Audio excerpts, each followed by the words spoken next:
Hi guys, in another video by MTech Pro, Apple announced new updates to add software, including the latest version of iOS 14, which is iOS 14 Beta 2. And so in this video, we're going to go over all of the top new features in iOS 14.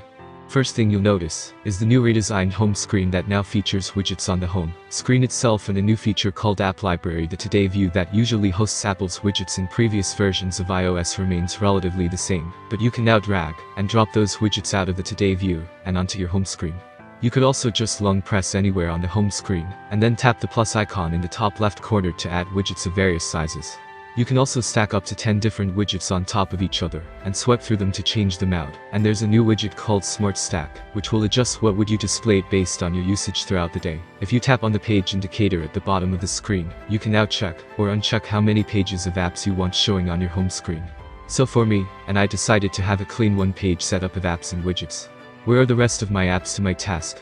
Well, that's where the new App Library feature comes into play. To access your app library, just swipe to the right, and you'll see all of your apps grouped by various categories, like productivity, social, and even auto-updating categories like suggestions and recently added applications. All of your most used apps for each category will remain at the top level for quick access. You can also tap the search bar to manually seek out an app, or you can scroll through the list view of all your applications. Siri has also been redesigned with a new compact UI that is less intrusive when asking questions. And for the most part, some answers can even be sent in a less intrusive manner.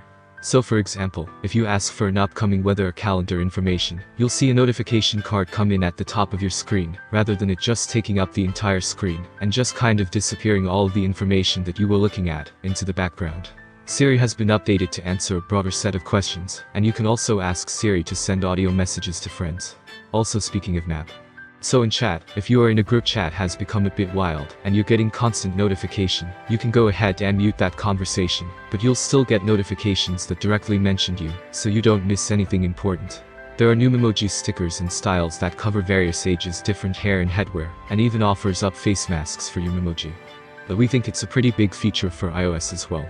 And that's the new incoming call notification. That finally doesn't take up your entire screen when using the iPhone. Instead, you'll get a notification card at the top, and you can either tap to answer or swipe away to reject the call entirely. Based on past releases, iOS 14 will officially be released in the fall of 2020, likely in September alongside new iPhones, if new iPhones come in September in 2020. Prior to when iOS 14 sees a public release, Apple now provide public beta testers with a public beta, which is Beta 2 for now.